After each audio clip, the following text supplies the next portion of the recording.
This lecture is on the topic, the coming of independence, and the focus question here is, what key events marked the move toward American independence? By 1774, British actions had eroded the imperial government's legitimacy among many colonists, and opposition to the Intolerable Acts spread to small towns and rural areas that had not yet participated in the resistance.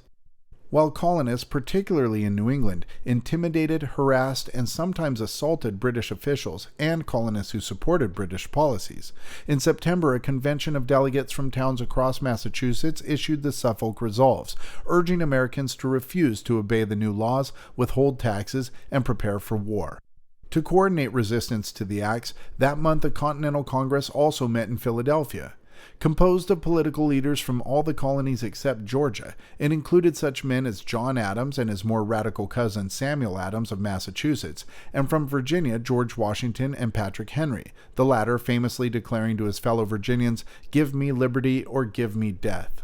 The Congress adjourned in October 1774 after it agreed to meet the following May if its demands were not met. It endorsed the Suffolk Resolves and formed the Continental Association to halt virtually all trade with Great Britain and the West Indies. The Congress, through the association, authorized local committees of safety to enforce its policies and act against enemies of liberty who violated the boycott or used it as an opportunity to raise prices. This was the beginning of a process that transferred effective political power from colonial governments whose authority derived from Great Britain to extra-legal bodies reflecting the popular will. By early 1775, thousands of men, many of whom were without property and who had never before been part of the political nation, were serving on these committees, which became laboratories for self-government and soon revolution. By 1775, the notions of British liberty that had infused British American political culture were being invoked against Britain itself by indignant colonists of all backgrounds. As the crisis intensified, more and more Americans based their claims for liberty not just on the historical rights of Englishmen, but on more abstract language of natural rights and universal freedom. This language included John Locke's idea that natural rights had existed before the establishment of government, which provided a powerful justification for resistance to imperial British rule.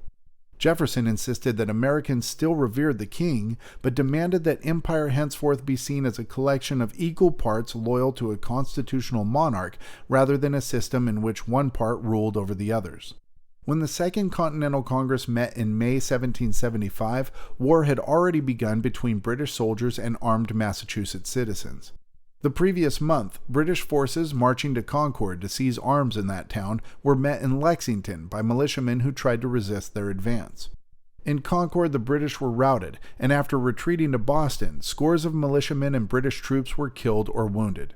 These skirmishes initiated the American War of Independence and inspired colonists in New England and elsewhere to take up arms. New England militias laid siege to Boston, and after failed British attempts to break the siege, and the arrival of cannon seized from the British by American militias at Fort Ticonderoga, the British abandoned the city. The Second Continental Congress soon authorized the raising of an army and the printing of money to pay for it, and appointed George Washington its commander. Britain responded by declaring the colonies to be in a state of rebellion, and it closed all colonial ports and dispatched thousands of troops. Despite the war's outbreak, many colonists were reluctant to embrace independence from Great Britain.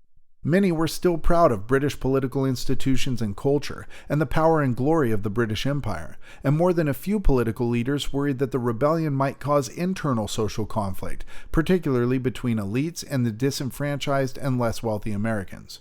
Leaders in Massachusetts and Virginia, incensed by the Intolerable Acts and confident of their ability to retain authority in those colonies, supported independence, as did many Southern leaders, who guarded their political liberties and were enraged by a British proclamation in Virginia in late 1775, offering freedom to escaped slaves who enlisted in the Royal Army.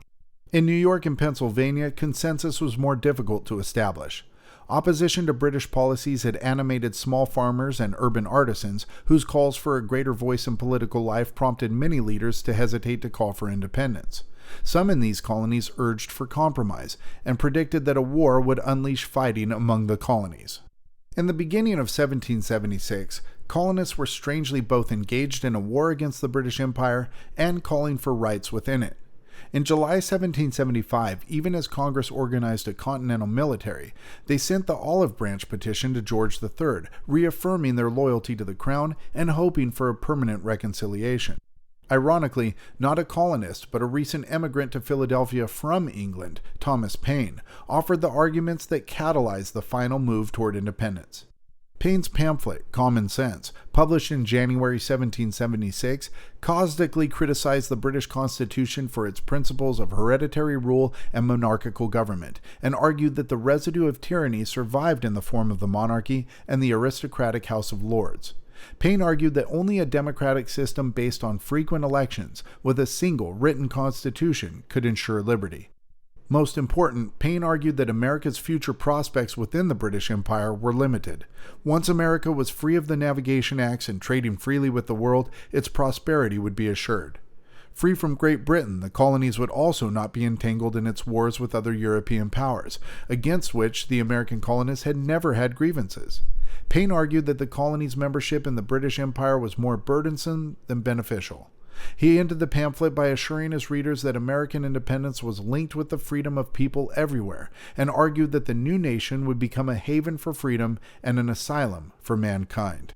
Although most of Paine's ideas were not original, he addressed them to all Americans rather than just the educated political elite, and made them accessible by expressing them in a clear, direct, and plain language unusual in most political writing at that time. Common Sense quickly became one of the most successful and influential pamphlets in the history of political writing. The intensification of the war, combined with Paine's stirring appeal for independence, sparked more calls for independence in many American communities. Only 6 months elapsed between the publication of Common Sense and the Second Continental Congress's decision to declare independence. On July 2, 1776, Congress formally declared the United States an independent nation, and 2 days later it adopted the Declaration of Independence, authored by Thomas Jefferson and revised by the Congress before its approval. Most of the Declaration was a long list of grievances directed against King George III, protesting recent policies that threatened to impose on the colonists absolute tyranny, although a clause condemning the slave trade and criticizing the king for overturning laws limiting slave importation was eliminated after protests by delegates from Georgia and South Carolina. The impact and legacy of the Declaration was contained in its preamble, written by Jefferson, and stating that all men are created equal, that they are endowed by their Creator with certain unalienable rights, that among these are life, liberty, and the pursuit of happiness.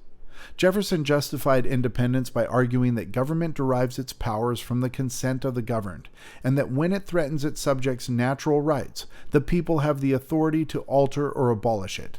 The Declaration ultimately asserts the right of revolution. The Declaration of Independence forever altered the meaning of American freedom. It completed the transformation of the object of American independence from the rights of Englishmen to the rights of mankind. Jefferson argued that natural laws, not the British Constitution or the rights of freeborn Englishmen, justified America's separation from Britain, and the Declaration made freedom a universal entitlement for all people, not a privilege to be enjoyed by a corporate body or people of a certain social class. Jefferson drew upon the theories of John Locke, but by substituting the pursuit of happiness for property in the Lockean triad that opens the Declaration, Jefferson established in America's political culture an open-ended democratic process in which individuals developed their own potential and sought to realize their own life goals. He made individual self-fulfillment, unimpeded by government, a central element of American freedom, removing tradition as an obstacle to Americans' desire to shape society as they saw fit. The American Revolution created a distinctive definition of national identity resting on freedom. From its beginning, the notion of American exceptionalism, the belief that the United States has a special mission to be a refuge from tyranny, a symbol of freedom, and a model for the rest of the world, has been central to American nationality and nationalism. Paine and others believed that the American Revolution was an event of global historical importance with the power to reshape the world. Without the burden of monarchy, aristocracy, and hereditary privilege of the old world of Europe, America would be a new nation governed by principles of universal freedom. Apart from the Declaration of Independence, 1776 was a momentous year in North America. Spain established Mission Dolores, the first European settlement in San Francisco, to block Russian settlement of the Pacific coast. Indians in San Diego rebelled unsuccessfully against the Spanish, and the Lakota Sioux settled in the Black Hills of North Dakota. Though American colonists were less concerned with securing universal human rights for all of mankind than they were with securing international recognition of the independence, Jefferson hoped the rebellion would signal self-government elsewhere. For over 2 centuries, the Declaration has inspired generations of Americans denied the enjoyment of their natural rights and colonial people all over the world seeking independence. It quickly appeared in French and German and was considered so dangerous by the Spanish imperial government that they tried to prevent its translation into Spanish. Numerous anti-colonial movements, the first of which occurred in Flanders, where a break with the Austrian Empire brewed, have modeled their efforts on the Declaration of Independence. More than half of today's independent countries have similar declarations. In a global context, the Declaration has become an assertion of the right to form independent states rather than a listing of citizens' rights not to be governmentally abridged. Furthermore, the notion of the will of the people has been adopted all over the world. Even before the end of the Revolution, European colonists and other empires demanded increased local autonomy, often based on American arguments. To the dismay of those who ruled over them, groups all over the world could speak the language of rights for the people.